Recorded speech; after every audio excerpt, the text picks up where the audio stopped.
Well, hey, and thanks for tuning into another episode of the Full Frontal Living podcast. And today we are repurposing, recycling, an episode that is called Why You Don't Need a Coach, but Why You May Want One. And again, another really powerful episode about what would cause somebody to want to have a coach, because none of us need a coach. But I can tell you through my own experience, what has supported me more than anything in moving through the really hard times in my life and the things that I felt really, really stuck in was having that person that I could reach out to, that could be a sounding board for me, that could ask me some hard questions and give me some different perspectives. It's like the whole, I think the quote is, if you want to go fast, go alone. If you want to go far, go together. And I am so grateful to have the amazing coaches and therapists and practitioners that I have in my corner. And in fact, in 2023, I know I'm harping a lot on 2023, but it's been such a year of growth for me. The first things that I did was reach out to people who I knew could support me as I navigated a time of my life that I didn't have any frame of reference for. And when I sat on stage with Lisa Carpenter in Melbourne, what I said to everybody is, when you are going through stuff, get support, because you're going to stay in the weeds for a long time, or you're going to end up medicated, which you probably don't want to be, if you're not willing to work on what is here for you. So again, do you need it? Nope. Lots of people go through life without having a coach in their back pocket. And I can tell you, the most successful people that I know, the most emotionally well people I know have worked with coaches. And the people who are getting the most extraordinary results in their life are people who have invested in themselves and worked with coaches. Not because there's anything wrong, not because they're broken, but because they want to have a better relationship with themselves. They want to know themselves more. They want to no longer be stuck in their garbage, and they want to be able to show up as more powerful leaders in their lives, to themselves first and to others, including their children. And that is a really big thing for my clients, is how they can be better parents, because I think that's a place where many of us struggle with, whether you're a mother or a father. We all have insecurities when it comes to parenting. So when you're investing in yourself, when you're working with a coach, you're not just investing in you, you're investing in all the people around you, because I've seen so many transformations by osmosis. I've seen so many relationships change and grow and evolve because, my clients are committed to their work. Now, sometimes those relationships fall away, but that's another story. Things happen, but at the end of the day, the things that are meant for you will not miss you. And my clients really, because they value personal growth, they value a growth mindset in all areas of their life. They want to be better. This is why they want a coach. They don't need a coach, they want a coach. And I have had clients working with me for 2, 3, 4 years. And I've been working with my coaches for years and years as well. And I'm so grateful for it, because I wouldn't be where I'm at if I didn't have that support in my pocket. So it's an investment in me, my future, my family, and everybody around me, including my clients. So enjoy the episode, and I will catch you on the next one. Well, hey, listeners, thanks for tuning in to another episode of the Full Frontal Living podcast. I'm your host, Lisa Carpenter. Super excited to be here with you guys again, feeling reinvigorated, inspired, all the things after spending a couple days up in the beautiful interior of BC in the Okanagan for an amazing 2-day retreat that I went to, where I got to connect with other phenomenal women who are doing extraordinary things in the world.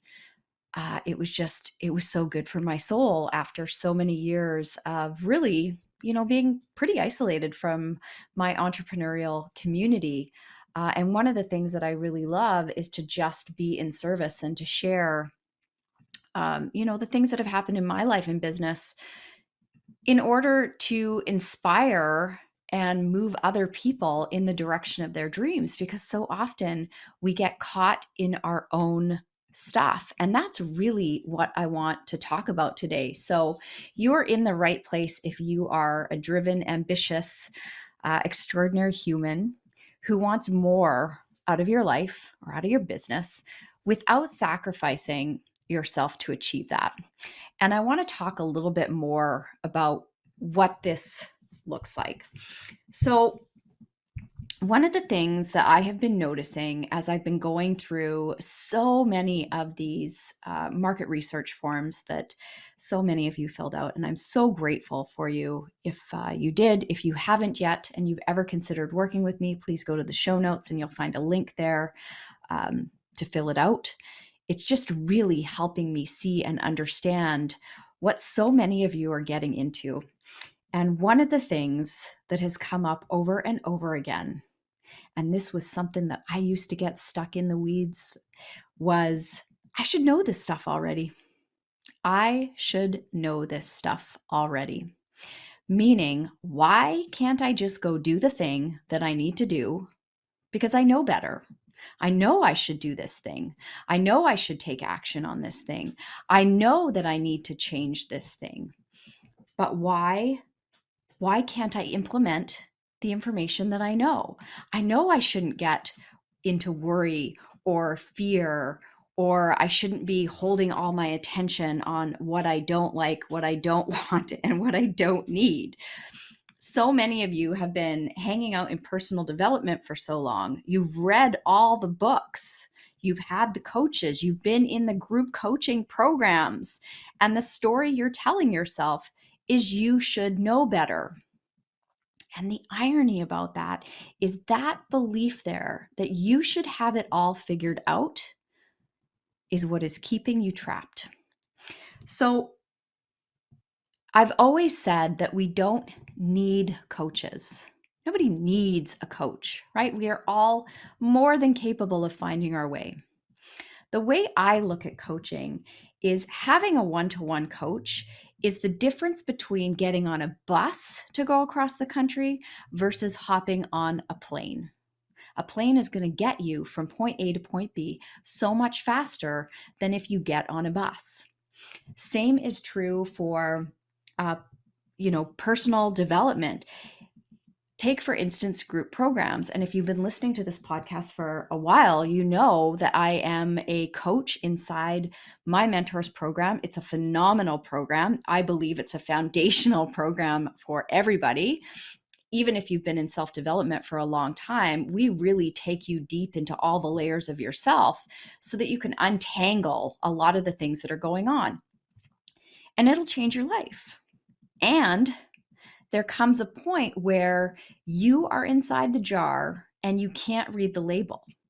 And this is why coaches, one-to-one coaches specifically, can be so powerful, because I can see the things that you can't see. I hear the things under what you're saying that guide me to what's really getting in your way. So you're telling yourself these stories about, procrastination and self-sabotage about this, that, and the other thing. And boundary setting and all this stuff. And I hear underneath what's holding you back. And I don't hold back on going deep with my clients and really pulling out the bullshit that they are working from. And this is one of the hardest things in self-development, and this is what gets people stuck, is we get into our self-deception. And part of that self-deception is believing that you should know this stuff. You should be able to live it just because you've been in the learning of it for so long. So I want to talk about a little bit about what goes on when my clients come to work with me and why it's such a profound experience and why their lives are so transformed on the other side. First, we have to start with creating awareness. So there are things that are holding you back. You think it's one thing, right? You think it might be about procrastination. Why can't you just go do the thing? I dive underneath that and find out what specifically is causing the procrastination? Because I know that all the women and men that I work with, they know how to go do the things. And if they're procrastinating in some way, shape, or form, there's another story that is creating that procrastination. There's a part of themselves that is innocently trying to protect them from something, right? And these are the things that we discover in this kind of excavation process. And listen, when somebody signs up to work with me, they get an intake form that takes them probably close to 45 minutes to complete.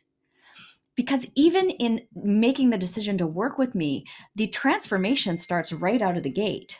The transformation starts with you diving into you and asking yourself or answering these questions that you've probably never asked yourself before, having you look at your life in a different way. And from what you tell me on those forms, I learned so much about you. And because I've been doing this work now for 2 decades, I can see right past the answers that you've given me and understand what things are actually holding you back. And things that if I said, hey, this is the thing, you'd say, no, that's not the problem. Most of you would say, no, that's not the problem, Lisa. It's this. So I can tell you when I dive in with my one-to-one clients and start asking those even harder questions, there is no denying. There's absolutely no denying what is actually going on underneath. But we have to go through this excavation or this kind of awareness process. Then what comes next is this place of acceptance. Like, holy crap, what I thought was the problem isn't the problem. And I don't know if I want to look at this problem in a different way. So, for instance, for many, many, many years in my business, I thought I had a problem with my money. And ironically, the reason I had a problem with my money was because I was constantly holding my attention on the problem that I had with my money. And I can tell you, it was really eye-opening for me when I realized that if I stopped worrying about my money, there was no problem. So it didn't mean that there weren't things that I needed to take responsibility for, but the block that I was looking for around why I could not make money in my business was because I was constantly holding my attention on what I didn't have, what wasn't happening, instead of looking around at my life and recognizing that I had everything that I needed. So I could focus on worrying about money, or I could put my attention on what I really needed to do in my business to generate revenue, to generate clients. So when I shifted off of worrying about my money, because here's the thing, for all the years and the hours that I spent worrying about my money, nothing bad had ever happened. So when I started taking inventory, I always managed to pay my bills, right? Everything was always taken care of. There was a roof over my head. I had, I had everything I needed. I had money to buy gas. I had money to buy food. I lived in a beautiful home. Like I looked around at my life and thought, holy crap. Like, why am I living from this place of lack and scarcity and there's no money when the truth was I was surrounded by abundance, but I was just unwilling to see it.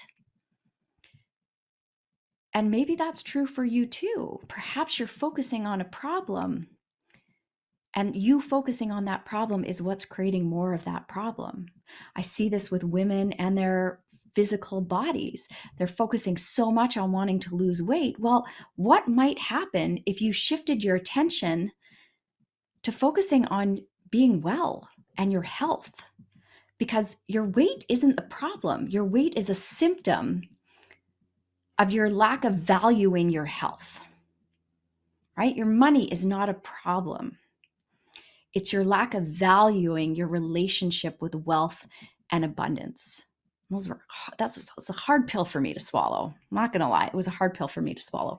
But the way that I did this is I started looking at, okay, Lisa, right when the worries would come up, when I'd want to obsess about that problem again, I would say, okay, has anything bad happened today? Yes or no?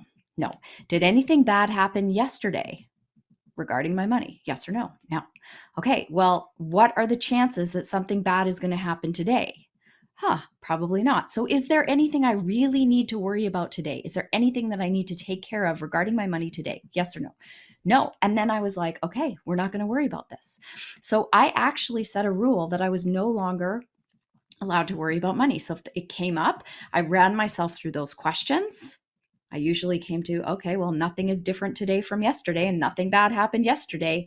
And then I would make the decision to put my focus on something else, something I could control. What kind of conversation could I have? What content could I create? What could I send out to my clients, potential clients, right? How could I show up in my life differently? Maybe it meant that, I needed to go take care of something in my business around my money. So there were lots of different things that I've worked on, right?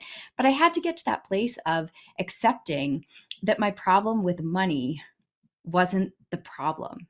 It was the relationship that I was having with myself and the stories that I had been telling myself about my money. Okay. So the next kind of step in this full frontal living process, and this is where a one-to-one coach is so incredibly powerful because it's the practice phase. And this is the part that nobody wants to do, right? We want to talk about it. We want to talk about our problems. We want to marinate in our problems. We want to roll around in our problems. We want to journal about our problems. We want to tell ourselves that we know exactly what the problem is. And then we don't take action on the problem. And this is the hardest part for people, is the taking action. It's the having the hard conversations. It's doing what you've been avoiding doing. It's sitting down when procrastination shows up and saying, look, we made a commitment to ourselves about this. Let's just get it done. When I was writing my book, which I wrote with the support of a ghostwriter because it just felt so overwhelming. And here I thought, well, the ghostwriter is just going to write my book and he's going to take all my content, he's going to put it together and bing, bang, boom, that's going to be it. Oh, that was so not what it was, right? Because he sent me back drafts and I had to read them and then edit them. And then I had lots of things that I wanted to say. Oh, and it was so hard, right? Because it required me being super focused. And he was working on a deadline. There was no way he was going to let me drag this out. So that wanting to procrastinate on it wasn't really an option for me. So I remember taking an entire week and going and putting my butt in a chair at the coffee shop and just reading and writing. I had no other tabs open because I'm like, we have to get this done, Lisa. And I can't even begin to tell you how many times I just wanted to open Facebook for 5 minutes or check my Instagram or write an email or do something else that felt a lot more fun than editing and rewriting and editing and reading and rewriting my book. It was really hard. It was really hard. But I wanted that end result. I wanted that book in the end. So I had to do the things that I didn't want to do. And so often we get stuck in this, right? We believe that, everything in our life should be easy. And what keeps so many of us trapped is we are so comfortable with our bullshit. We are more comfortable with our bullshit than taking action and being in the discomfort of what it's going to take to create change. And when you're working with a one-to-one coach, do you think that I'm going to be like, oh, it's okay, don't worry? No, that's not how it works. If we have a conversation about you need to set a boundary in order to create what it is you want for yourself, and it might be feeling more energized. And that means the boundary is you have to leave work at a specific time every day. And listen, I've set these boundaries with clients, right? We've talked about it. She's leaving work at 8 o'clock every night. Okay, can we get you down to 5 o'clock or 6 o'clock? And then she had to take action on actually closing her laptop and leaving the office earlier, right? If it was setting boundaries around not working on the weekends, the client had to take action on those. Maybe it was about, okay, I need to reach out to X number of people this week.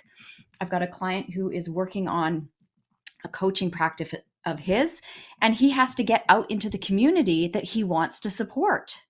So he has to actually go take action on that, not just sit and talk about it, right? Or it might be writing, doing the writing that they need to do, putting the offer out there. But this practice part is about learning to expand your capacity for discomfort. and this is what I am such an expert at, is holding people's feet to the fire around, you're going to go do that uncomfortable thing. I mean, I had a client once and I adore her.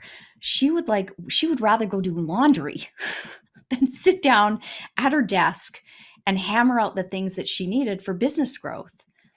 Yet she was frustrated that her business wasn't going in the direction that she needed to go. So I had to support her in learning how to expand her capacity to be in the discomfort and recognize that when things don't feel good, that means you're doing something different. Because in the procrastination, in the stroking of all your suffering, you're just marinating in this space that is super comfortable for you.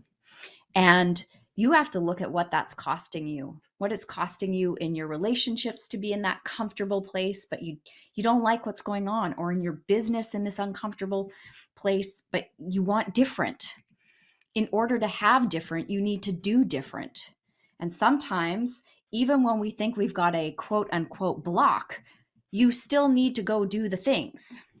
Because if you continue to focus on the block, it again comes back to, you're focusing on a problem that you may not have if you're able to go take the action. But we've got to find out, like, what is the thing that is holding you back from taking that action? And sometimes that accountability to go do the thing is what's going to get you over the edge.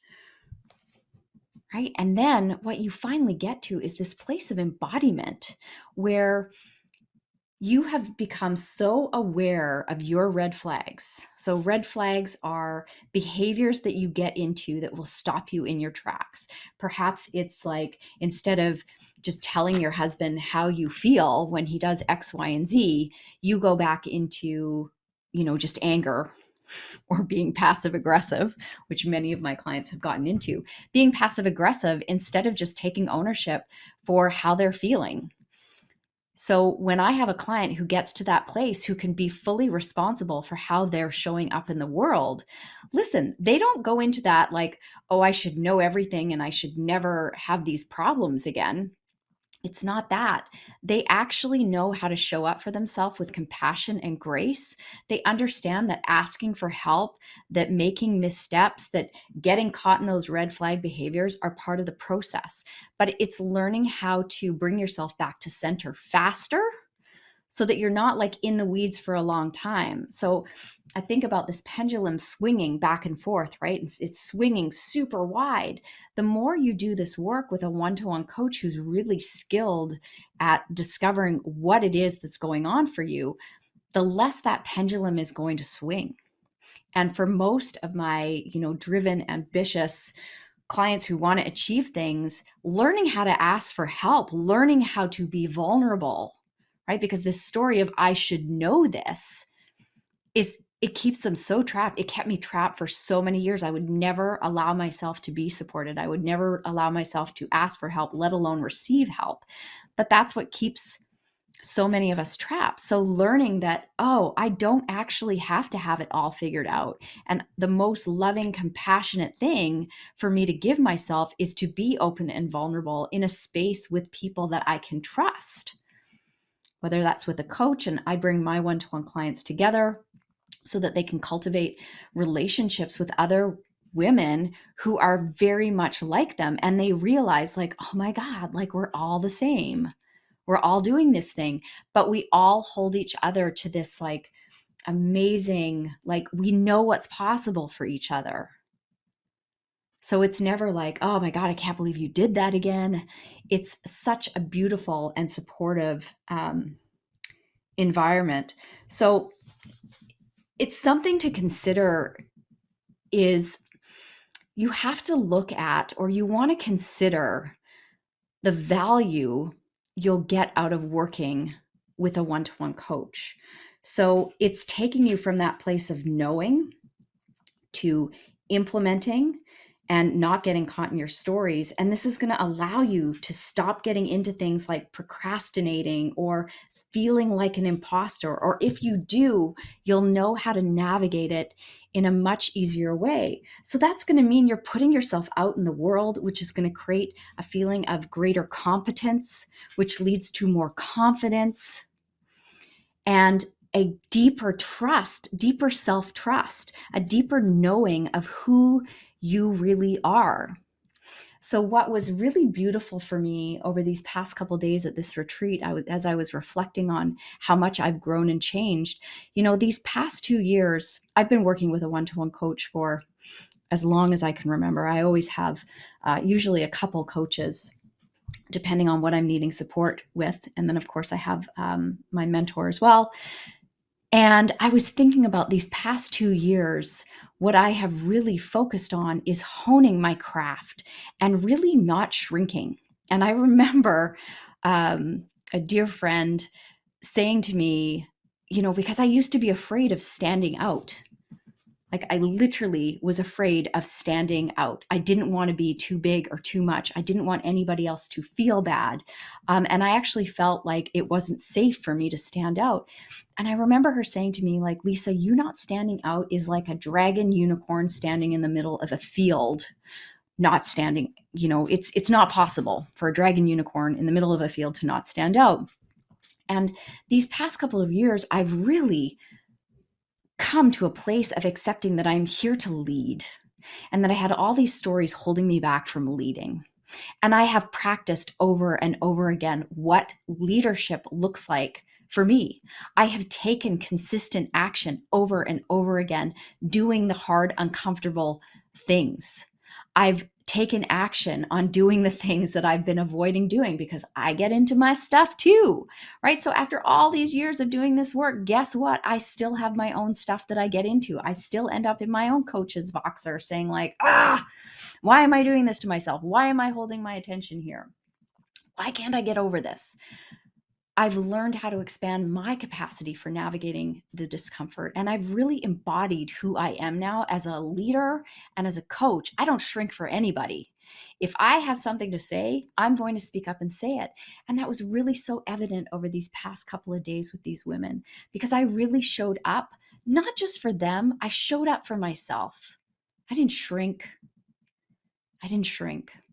I spoke up, I served, and it was a really amazing experience to see. These past 2 years have been a beautiful incubator, because I used to walk into events like this and literally like shut down, hide in the corner. And that's not what I'm here to do.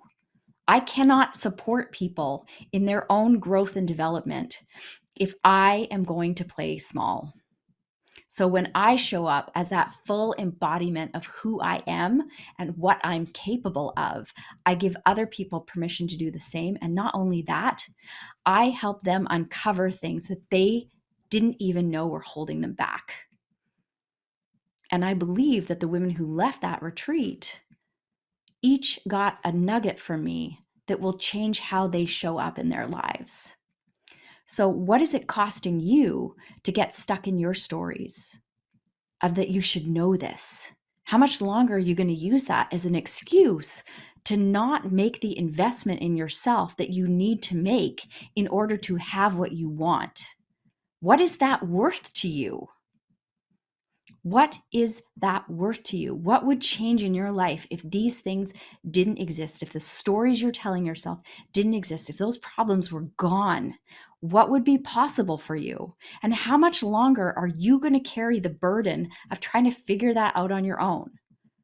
Getting back on the bus instead of investing in an airline ticket. That's what's available to you. So with all that said,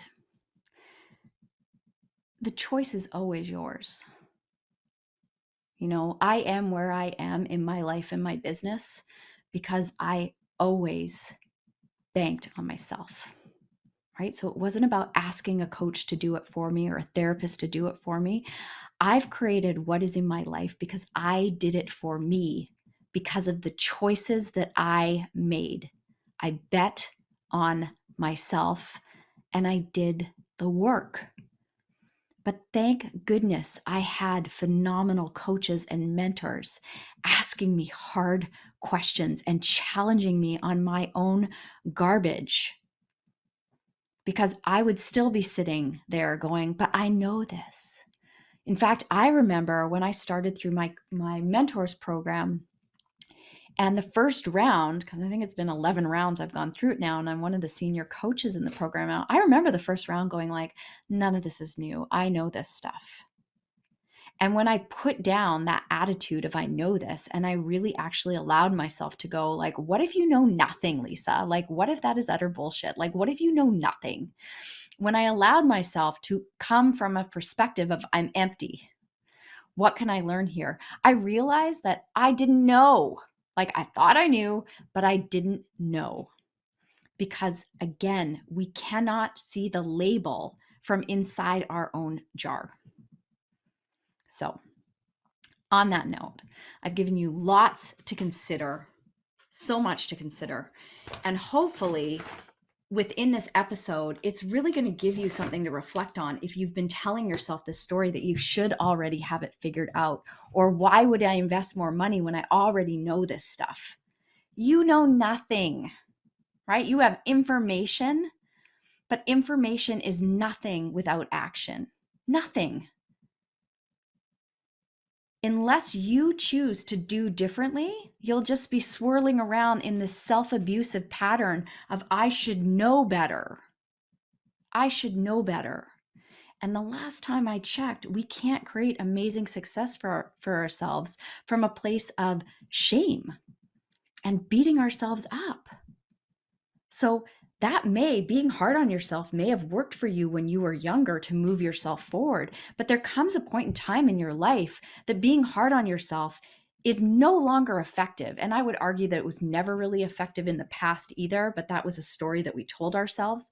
But there comes a point in time where it's really ineffective because now all it makes you feel is more shitty about yourself. And that's not a great place to work from. Imagine if you spoke to your kids the way you speak to yourself, like, you should just know better. Would you say that to your kids? Well, maybe we do about some things, but when they're really struggling with something, do you look at them and say, you stupid, you should just know better. Like, what's wrong with you? You have the information, just go do the thing. Is that love? Is that compassion? Is that how you would want to show up for somebody you love and adore?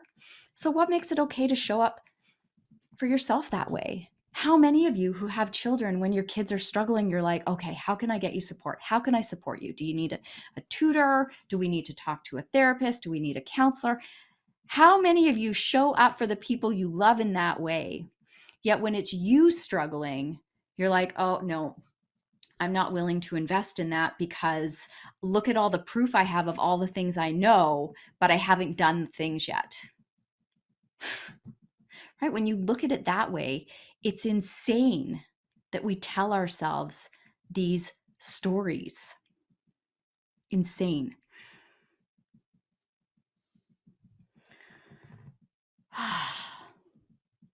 It's been a powerful few days for me. And there's a lot that is downloading and wanting to come through to you because honestly, the place I am at in my business now, and I love this work so much. And after spending time with these ladies, it is more important to me than ever that I continue to do this work so that women and men, but specifically women, can get out of their way and go create the things they want to create in their lives so that we can break generational patterns, so that we can parent ourselves better, so we can parent our children better, so we create a new generation of wealth, a new generation of empowerment, a new generation of courage where we know what it means to take personal responsibility. And it has nothing to do with doing all the things, taking all the responsibility for shit that's not ours. It's about embodying the person that you want to be so that you can have the business that you want, so you can create the wealth that you want, so that you can have the relationship with your partner or your kids the way you want, so you can interact with the world and feel the way you want to feel without sacrificing yourself in the process. So if you're beating yourself up right now, that's what you're doing. You're sacrificing yourself in your life. You're being a victim to yourself and living in this place of martyrdom. And I just know that women will change the world if we can get out of our own way. But that means you got to stop telling yourself the story that you should have this figured out by now because you've done all the courses.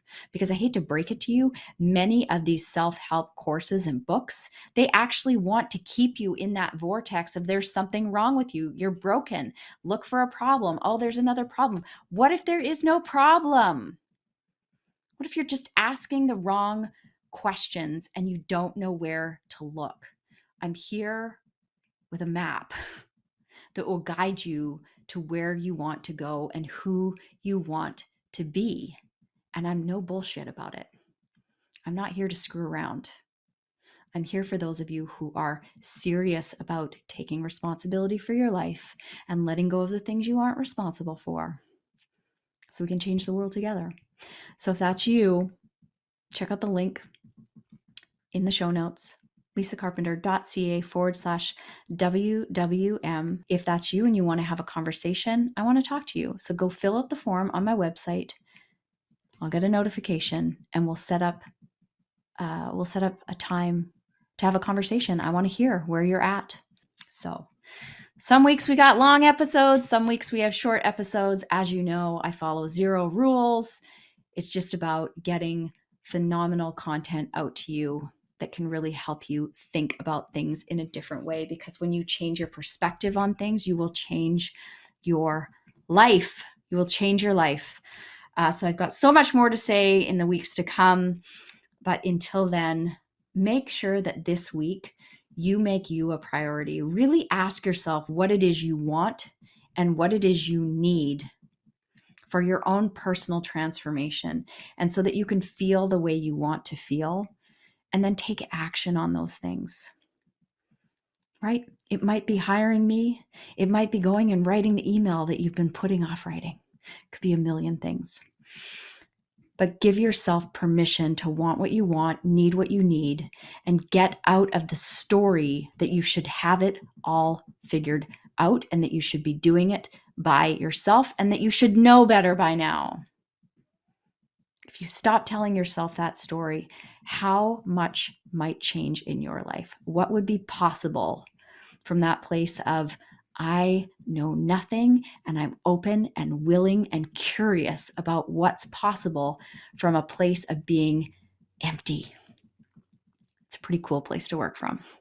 All right. So until next week, make you a priority. Take good care of you. Remember, you can be driven and ambitious and wanting more in your life, but you don't have to do it at your own personal sacrifice. Okay? Have a beautiful week ahead, and I will be back in your ears next week.